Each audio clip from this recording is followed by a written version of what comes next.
tama po ba? So, syempre dapat wag ka ma-stuck sa pagiging user. Pwede ka ring maging seller. Basta depende po kung anong gusto mong gawin. Pero ako po kasi, nakikita ko po yung vision ko na ang nakita ko kasi is 500,000 per week.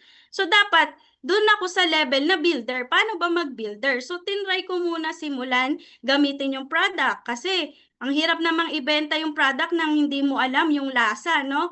So, nagbenta-benta tayo and malakas naman yung Garcinia that time. And yun, nag-post lang tayo sa FB, nakatag tayo sa Canada ng isang sa Canada, nag-Jade. May kakambal talaga yung Jade, no? Kasi dalawa silang magkapatid na Jade. Kaso that time, hindi ready ang aking account. Naka-gold ako and nalock na siya.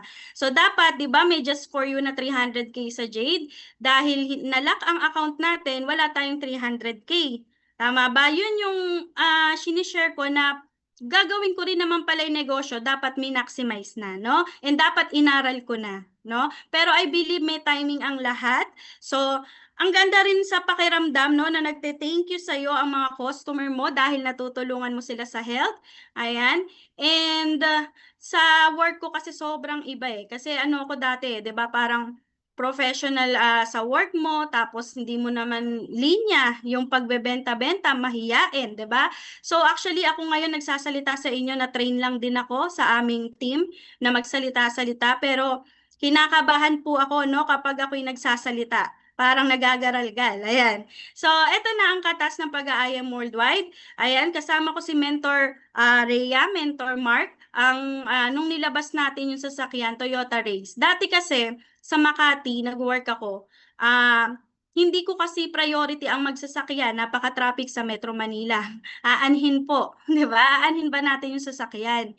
Pero dito po sa IM Worldwide Negosyo, anytime, kailangan mo siya. Why? Kailangan mo ng service pagka meron kang on-the-spot client, 'di ba? Kailangan mong puntahan, 'di ba? Kasi ang oras natin, hawak na natin. Di na natin kailangang sumabay sa traffic, 'di ba? I-schedule mo lang kung saan yung patay na oras sa road, 'di ba?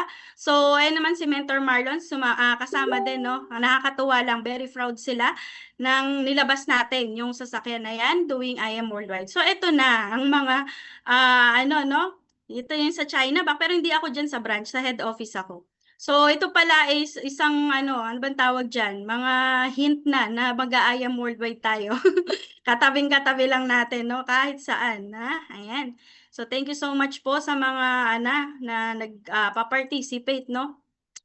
So, dun sa IM Worldwide po, after 12 years ko sa work, never po akong nakapag-ibang bansa. Yung first po namin is yung Japan. And then, dun ko na, kasi nakatali po ako sa work eh. Production siya, so parang ang hirap magpaalam sa boss mo. Kailangan payagan ka bago ka mag-book, no? Wag basta-basta nagbo-book. Kasi kahit nakabook ka, kung di ka pinayagan, sorry na lang sa flight na binayaran mo. Nangyari po yan, no, sa aking isang katrabaho.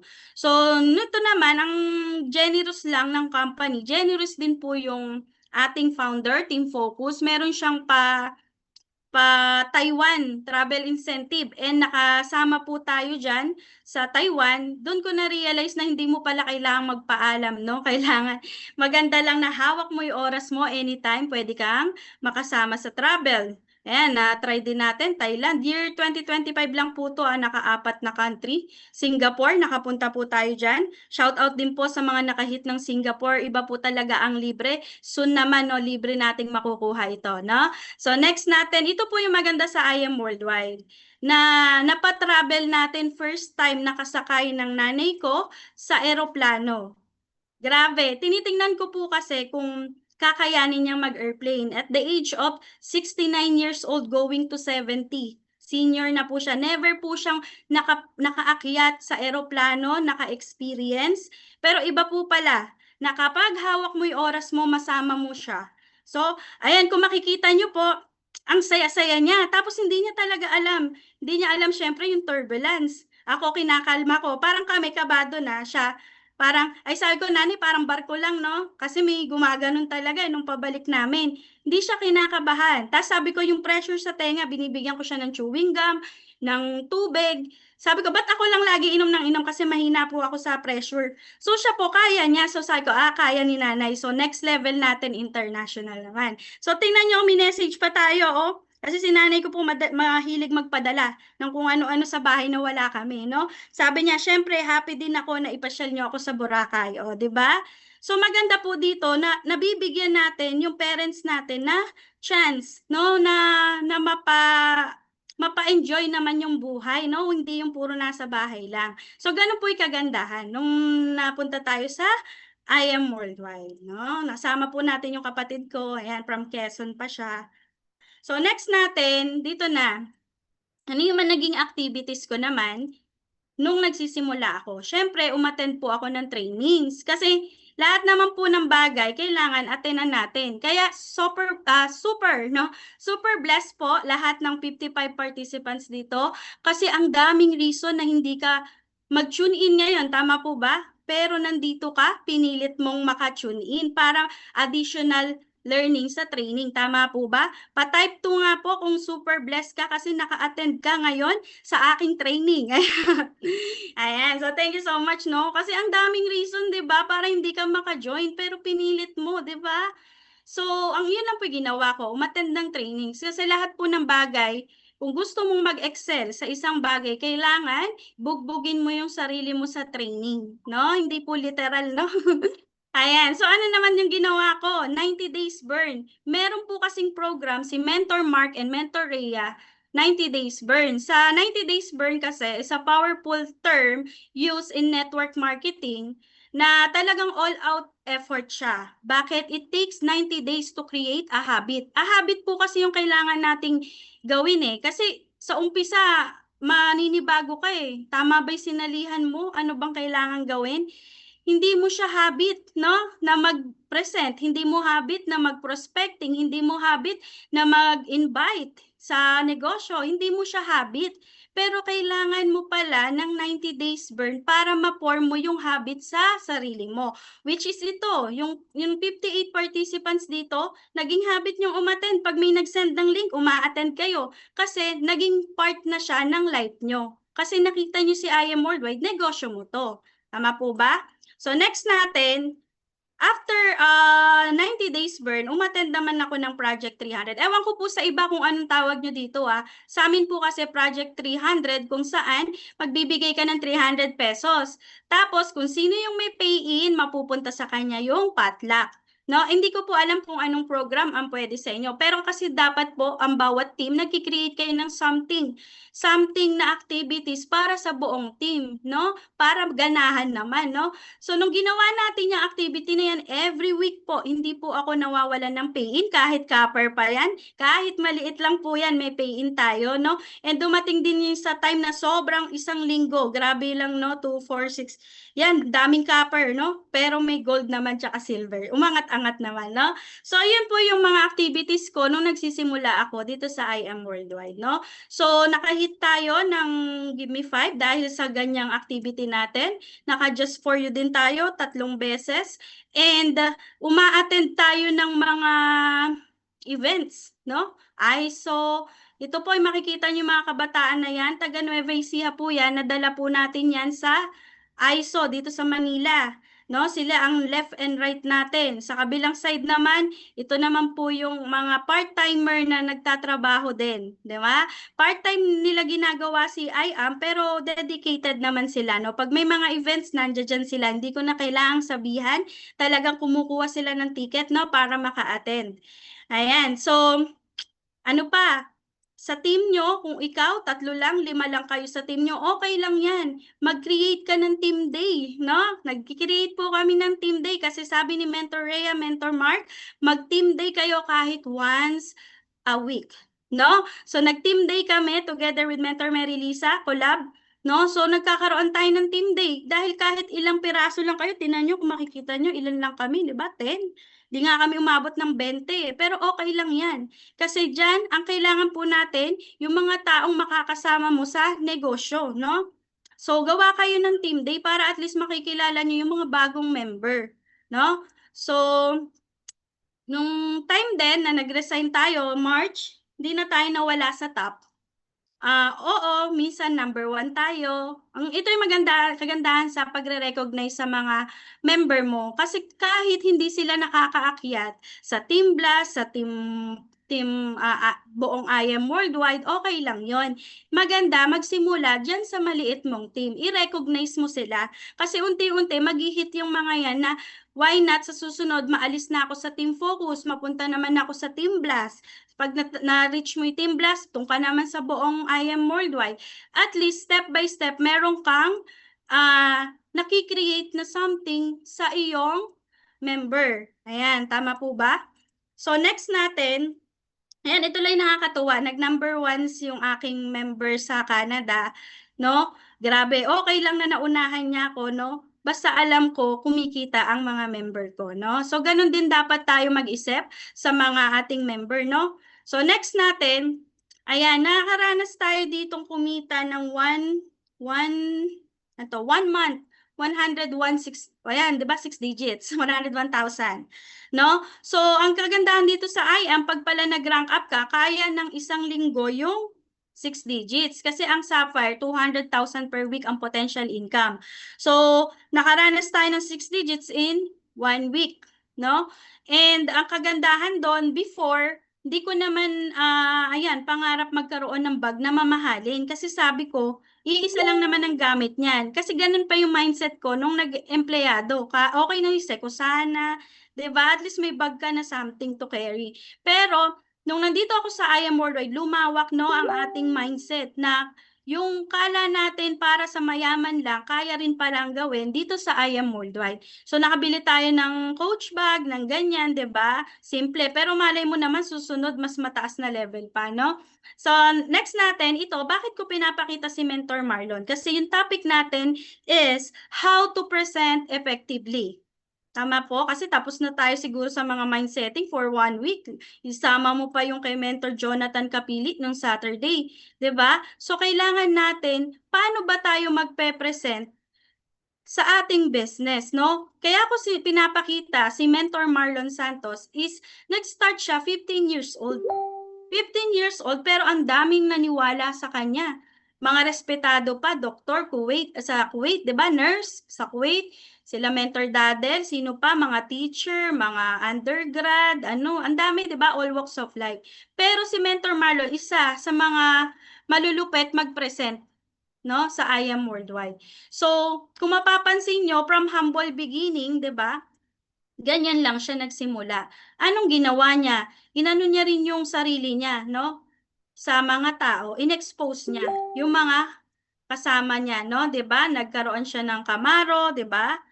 Geely, ito pa yung first car niya, Geely. Sa akin yan nakapangalan kasi hindi pa siya pwedeng maglabas ng name. Lagi inaasar ko yan. Ano ba yung car mo? China. 'Di ba? Inaasar ko pa China car. Baka ako pagsakay natin lumusot yung paa ko. Gumaganon pa ako sa kanya. Hindi niya alam yung pala nagpapa-trigger para mag-level up siya. Minsan ganun eh. Depende po sa tao. Mamaya tinrigger mo, nagtampo. Bawal po kasi yung balat sibuyas. Nag-ano siya, upgrade into Honda City. O, 'di ba? Pag Honda City, medyo pang manager na yan kasi tita namin naka-Honda eh. Then nag-Camaro pa. So, 'di ba? Ayan po yung kanyang organization.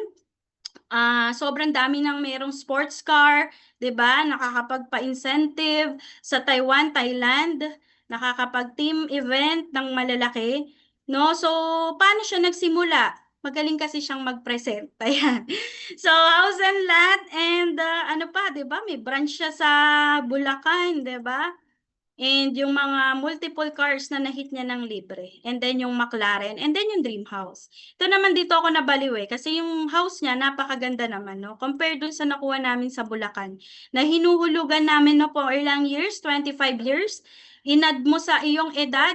60 years old ka na pala. Nagbabayad ka pa ng bahay. No? So dito sa IAM Worldwide, 7 years na ilabas nila ang kanilang dream house. So sabi ko, meron palang way para mapabilis no, yung pagbabayad na yan.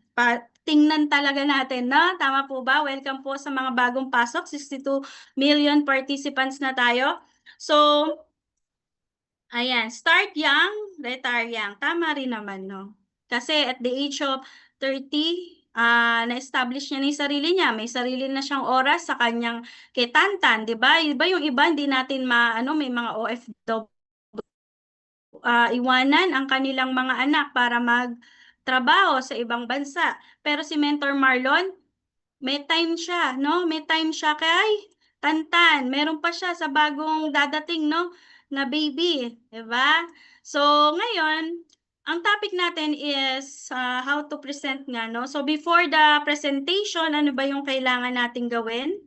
Ayan. So, yan. So, before anything else, preparation is the key to success. Tama po ba? For example, ikaw, meron kang client, tapos di ka ready, kinakabahan. 'Di ba? Sa tingin mo, mapapa-close deal ba natin yung pe-presentan mo? 'Di ba? Kailangan may preparation.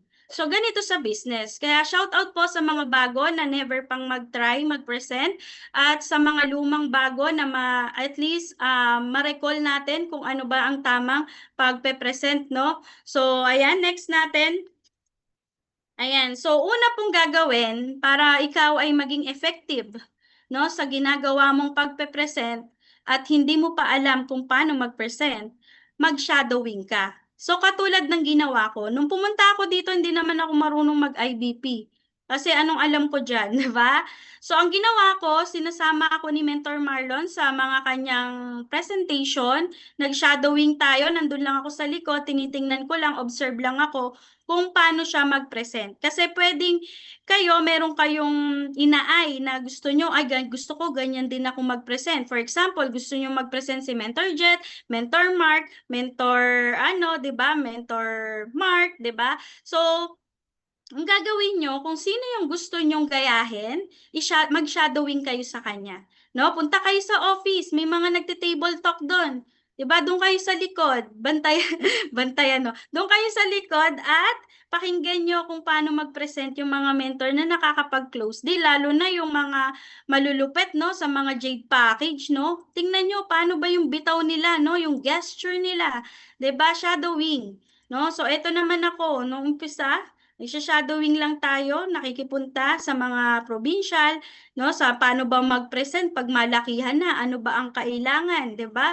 Anong materials ang kailanganin pag maramihan ang presentation mo? Anong materials ang kailangan mong gawin pag table talk lang, 'di ba? So next, visuals. Ayan, yung laptop. Kung walang laptop, iPad. Kung walang iPad at hindi pa kaya, then pwede tayo yung pang offline, yung Clearbook, available sa Gratitude, nag-promote, no?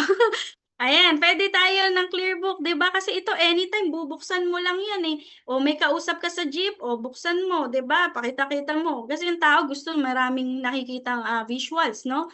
So, transition, paano ka naman ngayon matututo? Kasi dapat alam mo mentor kung saan ka anong kinds of learner ka. Kasi meron tayong tayo dito, iba't iba po tayo ng types ng learning capacity. For example, auditory. Meaning to say, kung auditory learner ka, mas madali mong matutunan ng isang bagay kapag pinakikinggan. Tama po ba? For example, nakikinig ka ng mga podcast, 'di ba? Debates, lectures. So, auditory ka. Kung nakita mo sa sarili mo na yun type of learner ka, dapat see to it na talagang ganun yung mo, yung parang dun ka pala mas mabilis matuto. Kasi yung iba dito, ang tagal nang nakikinig, hindi pa rin natututunan. Baka mamaya hindi mo alam kung anong type of learner ka, no? So, dito sa auditory, minsan makikita mo, mapapansin mo, monotone na ba isang tao, di ba? Pag monotone ka, hindi ka na na-excite. 'Di ba? Dapat yung boses mo modulated, alam mo kung saan may tuldok, alam mo kung saan hihinto, 'di ba? So, mga podcast din kayo niyan, 'di ba? So, meron naman tayong tinatawag na visuals. Like this, 'di ba? May video kasi ang tao minsan mas natututo sila pag may nakikita through PowerPoints, 'di ba? Or kaya manonood ka ng movie, nandoon may learner, 'di ba? Sa YouTube, 'di ba? So, makikita mo kung anong types of learner ka. So, dun mas mapapadali kung paano ka matutong mag-present, 'di ba? So, sa kinesthetic naman, more on yung mga acting, yung mga hand gestures, basta yung parang physical, no? Gusto mo nakikita mo yung tao. Minsan yung may learner tayo na gusto nasa office, gusto niya nakikita niya yung taong nagsasalita, 'di ba? Kasi meron sila doon nakikita mo yung sa acting, 'di ba? Yung mga ano niya. So, kailangan malaman mo kung anong types of learners ka. So, next natin, para maging magaling ka din, no? Mag-present, dapat aayusin din yung ating talagang overall, no? Ito si Mentor Marlon example, pag yan humaharap sa tao, talagang makikita mo sa kanya na kasi bakit kailangan niya to, no? Kailangan maayos siya, executive presence. Bakit? Kasi high school graduate eh. Sa tingin mo, pag may invite kang doktor, pakikinggan kaya yung high school graduate? Hindi, 'di ba? Pero dapat yung executive presence mo makikita sa'yo para talagang respetado at saka pakikinggan talaga, 'di ba? So actually may mga color coding 'yan, no? Depende, 'di ba? Meron tayong mga kulay kung anong gusto mong kulay ang suot mo. Merong black, 'di ba? May red, dominant, 'di ba? Or kaya pang leadership ang atake, 'di ba? So ganito yung mga example, no? So dapat pag tayo ay may pepresentan, see to it na pang business talaga ang ating mga attire, no? Pang executive presence, no? So next natin, paano pa matuto, no? Mag-practice, no? Practice first, set an appointment, no? So ito mga mentors, kung hindi mo pa na-try mag-present sa kausap mo, mag-practice ka muna. O kung may itong first slide, o tambay. Pag-practicean mo yung tambay, no? Sabi mo, ay meron lang akong practicean kita, magpe-present ako. 'Di ba? At least yung tambay na yon, pag napresentan mo, prospect mo na rin yan. Baka mamaya mabago mo yung buhay niya, no? Yung pag-iisip ng mga tambay, naging negosyante na dahil sa'yo. Kalain mo yung pinag-practicean mo yung tambay, tapos nung after mo ng presentation mo, biglang gusto nang sumali, paano ba gawin si I Am Worldwide? Nakatulong ka pa sa tambay. O yung isa pa, yung kapitbahay mong puro marites. 'Di ba? O i-gather mo yung mga marites mong kapitbahay. Sabi mo magpe-present ako, meron lang akong presentation na gusto ko maging magaling akong mag-present. O practicean mo yung mga kapitbahay mong marites. O 'di ba? Na-practicean mo na sila pag nagustuhan yung presentation mo o nabago mo pa yung daily na ginagawa nila. Imbis na nagmamarites na kung sino-sinong tao, nung napresentan mo, negosyo na ang gustong pag-usapan, 'di ba? Nakatulong ka pa, tama ba? Ayan. So, next natin, ito, mga estudyante, 'di ba? Alam niyo po mga mentors, mas maano ang mga youth ngayon, no? Kasi kalakasan nila, no? Yung mga youth natin, 'di ba? O mag-practice ka sa school. Ang dami diyan mga kabataan na gustong yumaman. O meron diyang mga kabataang mayaman na pero ayaw nang laging hingi, no? Palahingi sa parents, 'di ba? Malay mo meron diyang mga kabataan na meron ding pangarap, no, na sariling pera naman nila ang igastusin nila para sa sarili nila. So maraming way para ikaw ay mag-practice para maging magaling ka, 'di ba? Sabi nga ng mga mentor pwede ka rin daw mag-practice sa mga electric fan, no? Na kapag na gumaganon, kapag hindi na pa-oo yan, hindi ka pa magaling. 'Di ba? So tama po ba? So next natin. Ayan, itong Dear Roger script, ayan, ginagawa naman to para paano ba makapasok sa mga prospect natin, no? So, ayan, di ba? Hello, Michael, napatawag ka, di ba? Babasahin na lang to, no? Or screenshot nyo, di ba? May dinedevelop ako na dinedevelop pa ako para maging magaling na business presenter. So, di ba? Ganun. Tapos, ayan, set up nyo yung oras. So, at least, mapapanood ka, papraktisan mo lang siya, pero nakuha mo na yung oras niya para presentan siya. No? Yung prospect mo, na-presentan mo na dahil sinabihan mo na gusto mong sa kanya, magpa-critic. Ano bang kulang sa mga presentation ko? May mali ba? O, 'di ba? Habang kayo nagpa-practice, at least nakukuha mo rin loob niya, ay maganda pala yung business presentation mo, o, 'di ba? So, ay ang ganda pala ng business paano mag-join. O, then nakuha mo yung practice na kailangan mo, nakuha mo rin siya, no? Na-invite mo rin sa negosyo. And next natin, know the background and needs of your audience through rapport. Ayan. Napakahalaga po na mag-build ng rapport, lalo na no, sa mga nakukuha nyo lang sa FB na hindi natin kilala. 'Di ba? Ang business natin is modern business. Nasa internet. 'Di ba? Hindi natin minsan kilala kung sino yung kakausapin natin. Ang maganda, ma-background check mo. Ano yung pagsisimulan nyo ng usapan nyo? Let's say, for example, ang nakuha mo is karpintero. Dinala mo sa office, na background check mo, na karpintero siya. 'Di ba? So, paano mo mababasag yung silence, yung wall nyo? 'Di ba? May wall yan kasi hindi pa kayo komportable sa isa't isa. Yung kausap mo, hindi pa komportable sa isa't isa. So, dapat may something kayong pag-uusapan na tungkol sa kanya. For example, carpenter siya. Di pag-usapan nyo, ay, ang hirap ng trabaho mo, no? Siguro may sarili ka ng bahay, no? Kasi ang ganda ng mga project mo, ganun. O, di ba? At least sasabihin niya, ay, hindi, ay, wala pa nga, nagwo-work lang, ganun. O, di ba? At least meron kayong something na pag-uusapan na related sa kanya. Kasi ang tao gusto, ang pinag-uusapan, sarili, di ba? So, kung katulong naman yan, kahit hindi ka katulong, dapat alam mo yung ginagawa. For example, ang dami mo palang ginagawa all around. Buti na isipan mong silipin pa rin si IM Worldwide, no? Para sa iyong extra income, o 'di ba? Dapat alam mo yung ginagawa ng tao, alam mo yung background niya para meron kayong pag-uusapan. No, kung doktor naman 'yan, ang yaman mo na po pala, ang dami yung na-cure, o 'di ba? Bula-bulahin, binole, no? So, ayun. So, dapat mag-build ka ng rapport. Kailangan basagin mo yung wall sa pepresentan mo bago mo banatan ng presentation. Ay, banatan eh. Bago ka mag-present, dapat ayun, see to it na komportable tao. Kasi mamaya, hindi pa komportable, nag-present ka na, ay sigurado hindi yan makikinig. Baka kung saan-saan yan, nakatingin, no? So, next natin, the art of persuasion. So, mga mentors, sa pagpe-present natin, dapat kada bitaw mo may nagiging meron kang magawa mo tong art of persuasion. Yung manipulation and persuasion magkaiba, no? Yung persuasion is a pro-social behavior that guides the recipient towards a specific decision, no? So for example, gusto mo parang 'di ba sa umpisa inaalam mo kung anong needs ng tao, kung gusto niya bang maging user lang, kung para ba sa negosyo. So, ikaw as a presenter, dapat maano mo siya, ma-persuade mo siya kung ano yung gusto niyang kung anong goal mo. For example, gusto mo siya maitaas into a higher package kasi gusto niya magnegosyo, i-guide mo siya hanggang sa unti-unti niyang makilala, mapag-isip-isip, maramdaman na ay maganda pala tong ganitong klaseng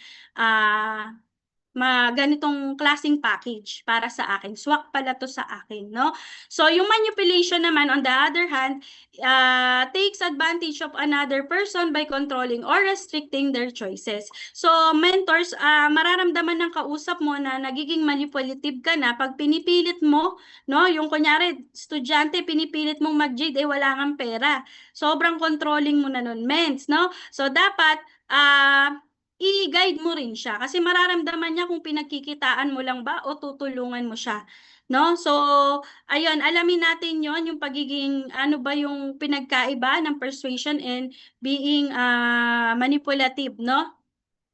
So, next natin, choose right words. Words are like keys. If you choose them right, you can open any heart and shut any mouth, no? So, for example, dapat mga mentors magagandang words ang sinasabi natin, no? Kasi minsan meron tao na hindi naman palagi makikinig agad, no? So kung ikaw ay may magagandang words na sinasabi, mapapaisip ngayon yan, no?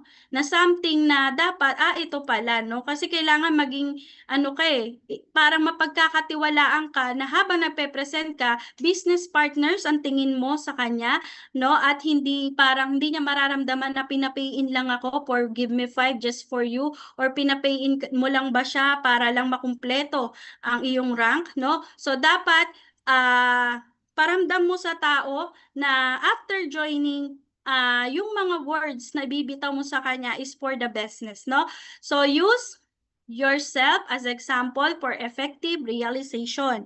So, 'di ba sa ating presentation may part doon ng realization kung saan habang ikaw ay nagpe-present, inaano mo rin yung sarili mo kasi mas maganda example mo rin, no? For example, ako kunyari, kung hindi siguro ako nag-resign sa work ko, baka hindi ko pa rin nabigyan ng time yung nanay ko mapasakay sa eroplano, no, mapunta sa Boracay, 'di ba? Pero dahil sa business na 'to, kahit kailan, kahit meron tayong kausap, kahit meron tayong ginagawa, may oras tayong hawakan, no? Yung for example naman, empleyado yung kausap mo. For sure, gusto niyan extra income. So, bigyan mo siya ng realization. Ako nga sa fixed income ko, kahit gusto ko pang bumili ng something na para sa akin, hindi ko mabili kasi nga naka-budget na. 'Di ba? Pero dahil dito sa I Am Worldwide, nagkakaroon ako ng extra income para mabili ko yung ah, ibang mga bibilhin pa, 'di ba? So bigyan mo siya ng mga realization. O kung inegosyante naman siya, 'di ba? 'Di ba? O maganda po ito for expansion ng business mo, 'di ba? Kailangan ano talaga. So bigyan mo siya ng realization. So next natin is stop their subconscious mind. So subconscious mind naman, dapat dito sa pagpe-present mo, um, may masabi kang term na something na magpaparealize din sa kanya, no? Kasi minsan nakatago yan sa isip nila eh. Hindi lang nabo-brought up kapag wala kang, kailangan din talaga madaldal ka eh, no? For example, itong business na to, hindi mo naman gagawing mag-isa. Kung meron kang na-experience na bad na tungkol sa ganitong negosyo, dito ang maganda, may programa na para sa'yo, may system na magpa-plug in ka na lang. Meron tayong online training kung di mo kaya pumunta sa office, 'di ba? So, ganon, bigyan mo siya ng something na after joining, meron talagang naka-ready-made na system para sa kanya, no? And, ayan, nasa isip pa lang ng client, nasasagot mo na. So, ano ibig sabihin nun? So, dapat meron kang initiative na huwag ka na mag-antay ng tanong niya. Dapat meron kang something na masabi na para hindi at the end of your presentation, masabi mo, nasagot mo na, no? For example, gusto ko ba yan? So, dapat sa presentation mo, mabanggit mo yung words na ay alam mo sis, alam mo tito, alam mo tita, magugustuhan mo tong negosyo natin. Bakit? Bla bla bla. O 'di ba? Magbigay ka ng reason para masabi niya na magugustuhan niya. Ito hindi lang pang pamilya, 'di ba? Pang sports pa. Nagre-renew. Di ba, pwede to pagka nag-sports ka, di ba? Madami kang masasabi. Dapat, ah, ayan, may kumakato. Sorry sa mga maingay. Ayan. So, ayun. Na-distract tayo ng konti. Merong pumupukpok sa paligid. And then, ayan, malapit naman na tayo matapos. So, something na bibigyan mo ng magugustuhan ng tao. Dapat masabi mo kahit di niya pa tinatanong gugustuhan niya.